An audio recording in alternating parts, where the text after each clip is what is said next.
Hi, today we're going to discuss how you can use the snake repellers, how to wire them up and how to put them in your garden. Now the unit that you'll get comes in two pieces. There's the truncheon-like style probe that will go into the ground, and then there is the solar panelled, I call it a flying saucer, but that's the top of the snake repeller, and that's the solar panel that will generate the power to run the unit. Now ideally the unit does need average sunlight for 3 hours of the day, and that'll give it enough power to power the unit for 24 hours, because the unit does come with a little battery pack. Now we've got the wires over here.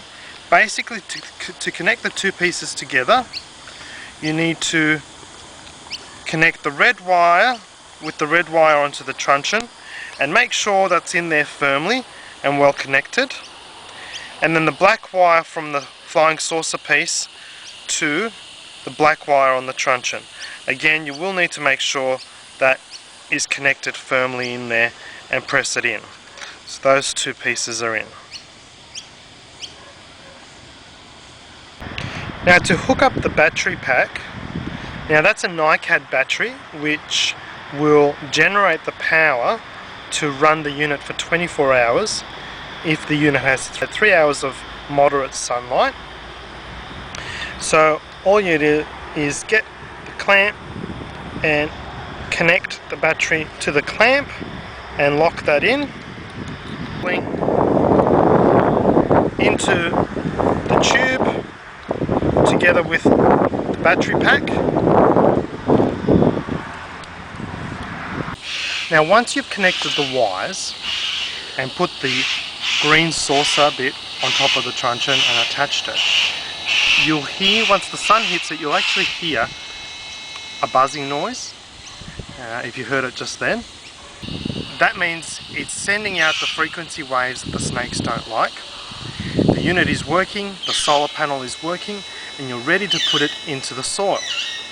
Now over here I've already pre-dug a hole.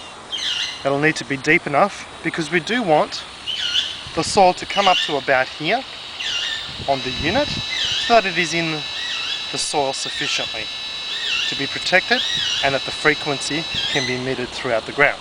Now just remember with the technical details with these units that it will work at a 15-metre radius.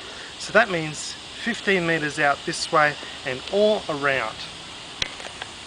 15 metres. That's why if you have two, you can have them 30 metres apart, because each unit will do 15 metres. And therefore if you have multiple units, you have them at 30 metre apart intervals, perhaps around the perimeter of your block, of your area, or the particular area that you know where your pets are, that you can set aside and set up these units as a perimeter. Now, what I recommend is you use the spike on the end of the truncheon probe and then force it in slowly by grabbing it onto the steel part of the truncheon and swirling it around so it goes in a bit into that hole, and now you can start putting the soil back in.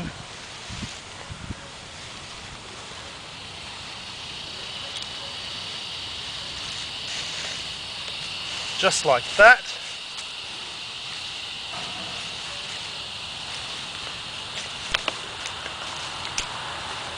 And ideally just compact it in.